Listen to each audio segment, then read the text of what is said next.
Hello everyone, this is Kristi of Cakes by Kristi, and today we're just going to do a quick time lapse of a Longhorn Steer topper that I do in my Etsy shop. So as you can see, I'm just shoving some fondant into this mold that I made. You can find it available on my Etsy shop, and it is fondant mixed with tylose, just pushing it on in there, making sure it gets in all the little cracks and crevices.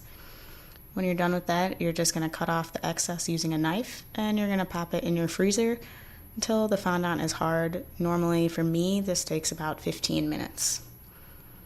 So as you can see, it will pop right on out when it's hard, and then you're just going to want to make sure that everything looks good. If something may have become dislodged, you can just push it right back. And I'm reforming the ends of the horns because sometimes they get a little thick towards the ends. Then I usually set it aside for a day or two to dry. So now my skull is totally dry, and I'm going to use some powdered food coloring from CK Products, the brown and the black, to get inside the eye and mouth crevices. Really want to make sure that they stand out against the rest of the skull. And then I'm going to use my lighter colors from Crystal Colors. I'm using Dogwood Brown and Magnolia, and then a mix of the two to get the desired skull color that I would like.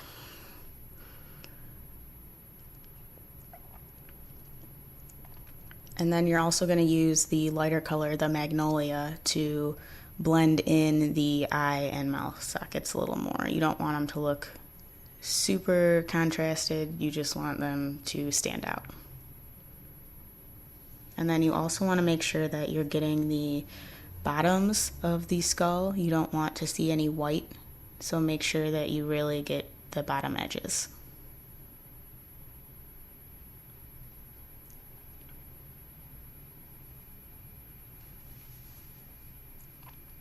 And again, just going back in there with the black, making sure that it's really going to stand out.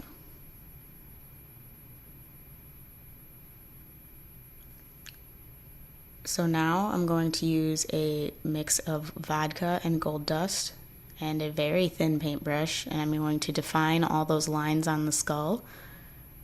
And I'm also going to define around the eye sockets and around the mouth. All of those will be done using a small brush.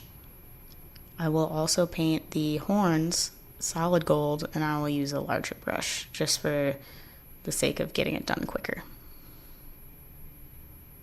But for the lines, the small brush is absolutely necessary.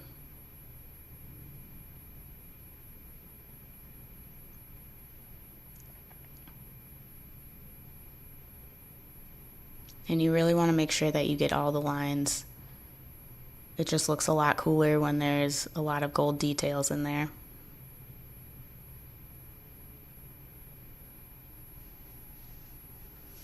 And again, this is just gold dust mixed with vodka.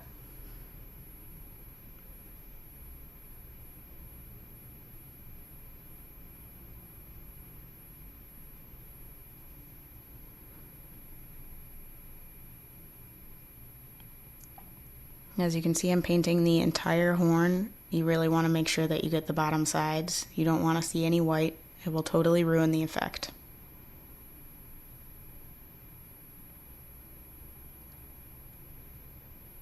This is part of the reason that it is crucial to dry the skull for at least a day before you want to paint it.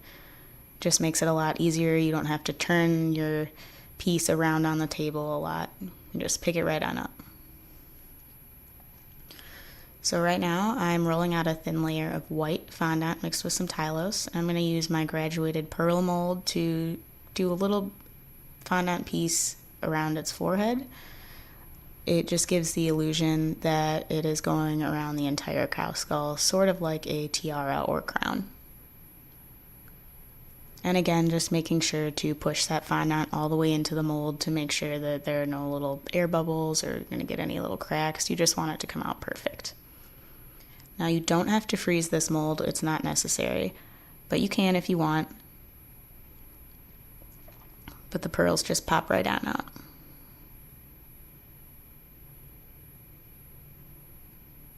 And then we're going to use a little bit of tylose glue to secure them to the forehead.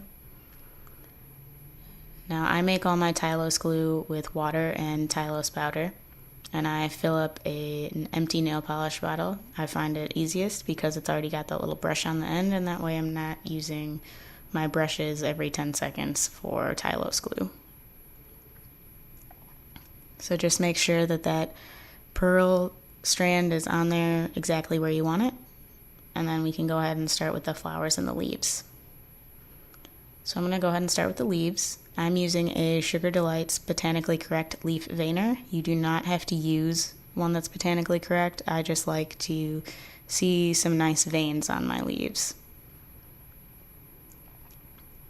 And again, I'm just going to go ahead and attach them to the skull with my tylose glue. I'm also going to use some wafer paper pieces. I cut these out using a silhouette cutter, and the leaf template is actually a template that you can buy from their store.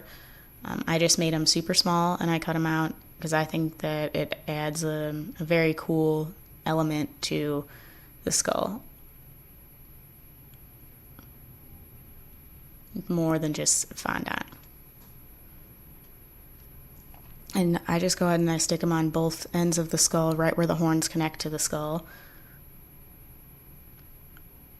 It just gives a nice little base for your flowers to go on, and you can always add more. It's very easy to attach. Wafer paper just sticks right on there with a minimal amount of tylose.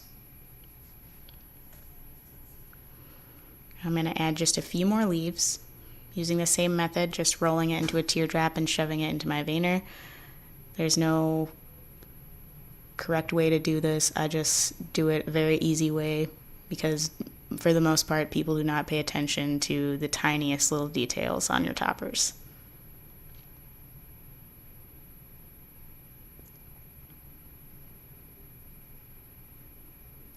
And I usually go with about 4 to 5 leaves total.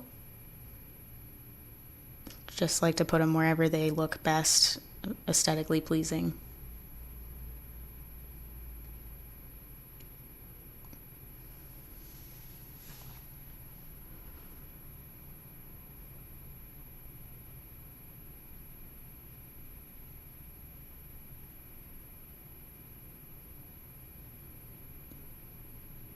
So now I'm going to use my rose mold, and I'm going to use the second smallest rose. Again, you can put this in the freezer if you'd like, but you don't need to because they pop right out. I'm going to put one of the second smallest roses on both sides of the head.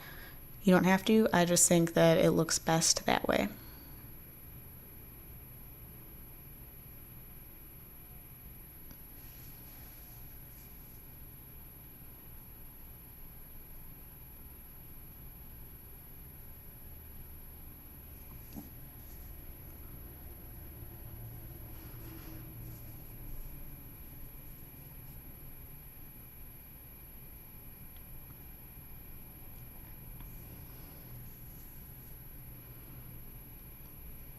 And I'm just going to attach a few more of the little wafer paper leaves where I think that they would look nice. Sometimes when you put the flowers on, it covers up a lot of your leaves, and you just need to attach a few more.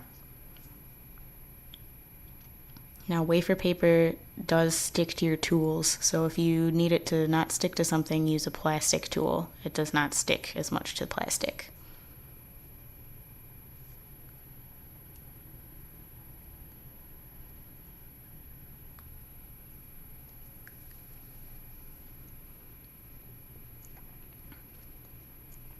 So now I'm going to make some smaller flowers, and to do that I'm going to use a little bit of white and a little bit of pink to make a lighter pink. And I'm just going to roll a tiny piece out on my cell board. I like this little tiny flower punch. You do not have to use one that looks like this. It's just a convenient little flower for me. And you just stick it on wherever you think it looks nice. And make sure that you use a ball tool to really indent the center. You want to make sure that when you go to put your fondant ball in the center, it will stay when you put it. And make sure that all your petals are where you want them to be.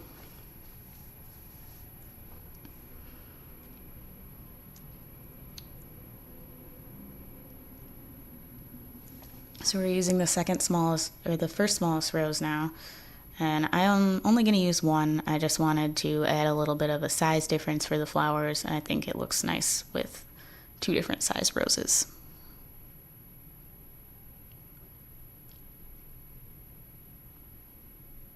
And I also have a few more leaves on there, and then we'll add just a few more of the little pink flowers like we did before.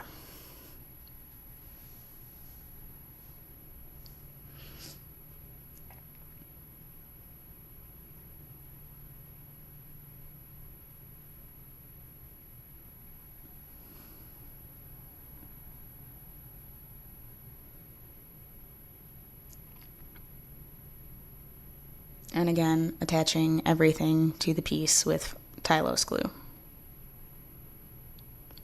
And I'm just rolling very tiny centers out of white fondant. When you're working with small pieces, it is very hard to get them where you want them to be. But if you leave that little indent in the center of the flower, it should stay where you want it.